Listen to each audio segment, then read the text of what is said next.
I'm sitting by my apartment window, the city lights stretching out like a glittering ocean, my hands wrapped around a mug of lukewarm coffee. The silk of my blouse brushes against my skin, a small luxury I still allow myself, and for a moment, I let the quiet sink in. Everything looks perfect from the outside. My job, my apartment, even my social media posts, they all scream success. But inside, there's this tight knot I try to hide. A memory, uninvited and persistent, curls in my chest. Then my phone buzzes, sharp and insistent, dragging me back. A text from my mother. Your sister is moving into the new house tomorrow. Hope you're proud. My fingers freeze on the screen, coffee forgotten. Proud? I swallow hard, tasting the bitterness of the words, the years of silence, and the $60,000 wedding fund that vanished into her dream home. My parents had called me selfish for questioning it, as if standing up for myself was a crime. I lean back, staring at the city beyond the glass, trying to steady the tremor in my hands. Part of me wants to scream, to confront, but another part, a quieter, sharper part, reminds me that anger won't define me anymore. I'm not the same scared girl I was. I take a slow breath, feeling the weight of the past and the steel of what I've built in secret. Tonight, that text is more than a reminder, it's a challenge. And maybe, just maybe, I'm ready to answer it. I remember the day like it happened yesterday. The sun was blazing through the kitchen window, dust motes dancing in the golden light, but I barely noticed. My hands were shaking, a trembling I couldn't hide even if I tried. I had saved every penny, worked overtime, scrimped and sacrificed for months, all to make my wedding day a dream. $60,000 in my account, a tangible promise to myself and to the life I wanted to build. Then came my mother's words, sharp as knives. Your sister needs this money more than you do. You're being selfish. I felt the blood drain from my face. My father didn't even look up from his newspaper. My protest, my carefully rehearsed argument, fell flat, dismissed with a sigh and a shake of their heads. Selfish. Me? I had done everything right, saved, planned, dreamt, and suddenly, I was the villain. I remember gripping the edge of the kitchen counter, so tightly my knuckles went white. The lump in my throat made it hard to speak, and tears pricked my eyes. I wanted to yell, to demand justice, but the words wouldn't come. Instead, I remembered Grandma's advice, her voice soft but firm. Sometimes, darling, you have to build your own bridge if no one will help you cross the river. She had pressed a small gold locket into my hand, saying it would remind me that strength often comes in quiet, unseen ways. That afternoon, I walked out of that house carrying nothing but a suitcase and that locket. I didn't know exactly where I was going, but I knew this. I couldn't stay in a place where my worth was invisible, where my dreams could be stolen with a shrug. My parents' disapproval was a heavy cloak, but beneath it, a spark had ignited. I decided then, right there on the sidewalk, sunburn on my shoulders and tears staining my cheeks, that I would make a life of my own. One that no one could take from me.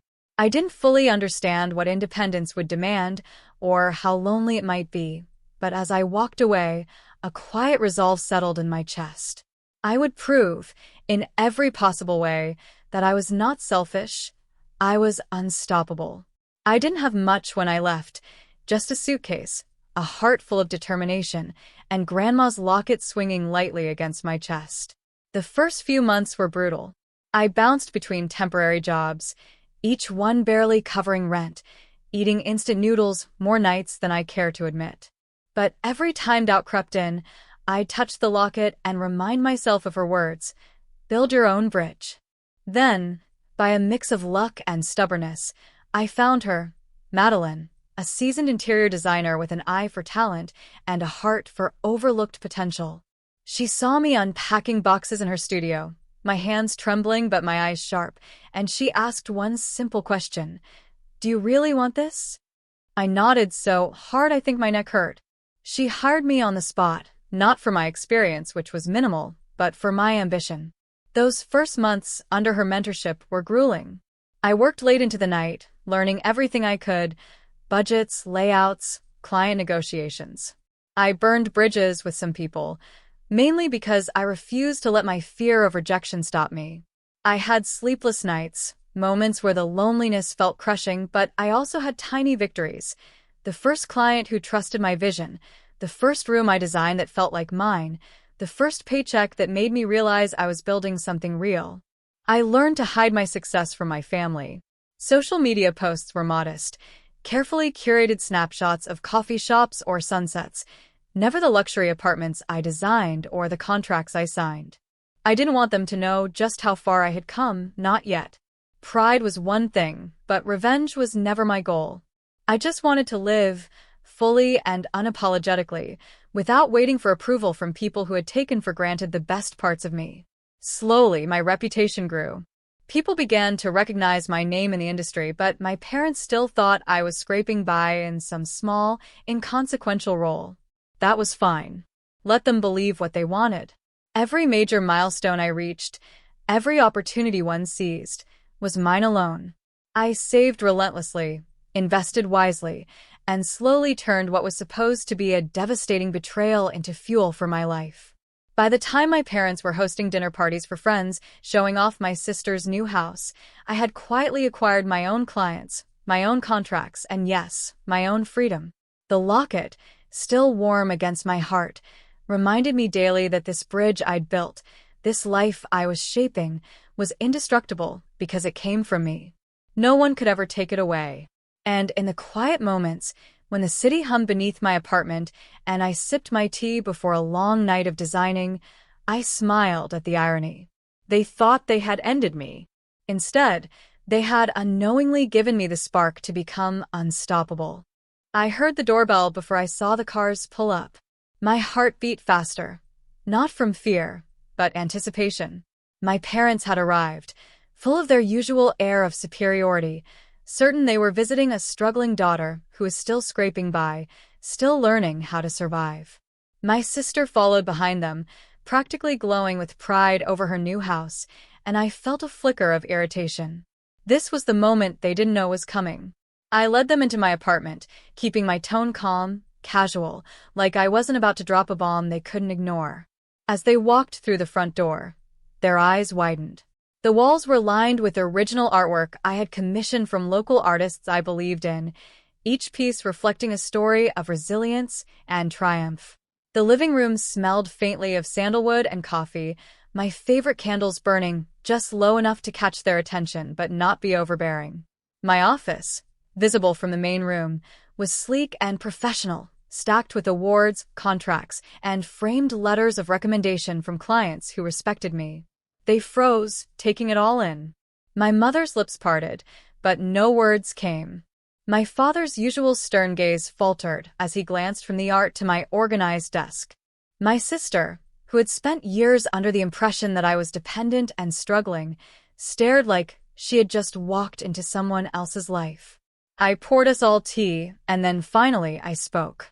Calmly, confidently. "You know how you always told me I was selfish?" I asked, letting my voice hover for a moment before continuing. "You know the $60,000 wedding fund that disappeared into my sister's house? Well, I didn't let that stop me. I used what I had, every ounce of talent, every opportunity, to build my own life." I paused, letting the words settle in. I watched their faces, the disbelief, the slow dawning of guilt, the shock. "I'm the owner of my own design company now," I said, my voice steady. "We've completed over a dozen major projects this year alone. My net worth is something you wouldn't have expected, and I didn't ask for a single dime from you." Their silence was deafening. My mother's hands trembled around her purse strap, and my father looked like he might collapse under the weight of realization. My sister's jaw was tight, the pride she once flaunted replaced by confusion. I let them linger in the moment, absorbing the full impact of the life I had quietly built. Then I held up the locket Grandma had given me years ago. "This," I said softly, "reminded me that I could cross any river on my own. And here I am." The power in the room shifted subtly, but unmistakably. I wasn't pleading. I wasn't angry. I was strong, independent, and untouchable. They had expected the struggling, uncertain version of me, the one they had dismissed and labeled selfish. Instead, they faced the woman they had underestimated, the woman who had turned betrayal into fuel, rejection into triumph. And for the first time in years, I felt a delicious, quiet satisfaction. Not revenge, exactly, but a confirmation.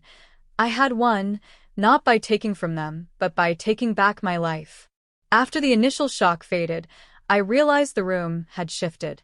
No longer was I the daughter who needed permission or forgiveness. I was the one setting the terms now. And for the first time in years, I understood exactly what that meant. I had the power to decide how, or if, I wanted to be part of their lives again. I looked at my parents, seeing not just guilt but the familiar entitlement that had cost me so much. My voice was calm, steady, almost gentle, but every word carried weight. "I want to help," I said. "But not unless things change. Not unless this family starts respecting boundaries and each other's dreams." My mother flinched, but I held her gaze. "First," I continued, "no more taking what isn't yours. No more calling me selfish when I stand up for myself. That ends today. You will learn to respect my choices, even when they don't benefit you directly." My father's jaw tightened, but I wasn't done. "Second, my sister and I have different paths. You have to stop comparing us. Stop assuming that one of us must suffer for the other's happiness. If she wants a dream home, she'll earn it like everyone else, without stealing from someone else." I paused to let the words sink in. There was a stillness in the air, almost fragile, as if the world itself had paused to see what they would do next. Then I held up the locket Grandma had given me years ago, the one that had guided me through nights of doubt and despair. "This taught me to cross rivers alone when no one would help. I'm asking you to learn the same lesson: responsibility, accountability, and respect. If you can do that, we can rebuild trust." I turned to my sister, who had been quiet, watching me with wide eyes. "And you?" I said softly. "You get to build your life without stepping on mine. Learn to celebrate your wins without guilt or entitlement." It was firm, but it wasn't cruel. There was compassion in my voice, but also clarity. I was no longer a passive participant in the story of my family. I was the author. For the first time, they weren't arguing, dismissing, or belittling. They were listening. The power wasn't just mine because of wealth or status. It was mine because I had refused to let their past behavior define my future. I had built boundaries, and with boundaries came authority. I leaned back, letting the silence stretch, knowing that this was only the beginning. Change wouldn't happen overnight, but the rules had been laid. And finally, I felt free, not just from their control, but from the fear of being taken for granted ever again. Weeks passed, and slowly, I began to see change. My parents didn't transform overnight, but there were cracks in the old patterns. My mother asking before making decisions that affected me, my father showing respect instead of assuming control, my sister quietly taking steps toward independence without relying on shortcuts. Each small victory felt like a gentle affirmation. Boundaries work, and people can grow if given the chance. I spent evenings in my apartment, the same one they had entered weeks ago, in disbelief, and let myself reflect. I traced the edge of Grandma's locket with my finger, still warm against my chest. It had been my talisman through fear, despair, and relentless doubt. I realized then that it wasn't just about money or betrayal. It had always been about self-respect, about recognizing my worth and refusing to let anyone diminish it. I remembered every sleepless night, every early morning, every client I had convinced to take a chance on me. The loneliness, the uncertainty, it had all been worth it. I had built a life that was fully mine, a life where my voice mattered and my dreams could flourish without interference. And in doing so, I had also given my family a chance to reflect, to heal, and to grow. There were moments when the past tried to creep back in, when old wounds whispered that I was too hard, too rigid, too unforgiving. But then I would touch the locket and smile. I wasn't the scared, hurt girl they had once dismissed. I was a woman who had learned that love and respect are earned, not assumed, And that true empowerment comes from standing firm, even when it's uncomfortable for those who once controlled you. I walked past the window one evening, the city lights shimmering like tiny promises, and felt a quiet sense of closure. My family was learning, I was thriving, and the bridge I had built, the one Grandma had told me to build, stood strong beneath me. I had crossed the river, not just to survive, but to arrive fully, fiercely, and unapologetically. And in that moment, I whispered to myself, a soft but powerful mantra that would carry me forward. I am enough, I am unstoppable, and I am finally free.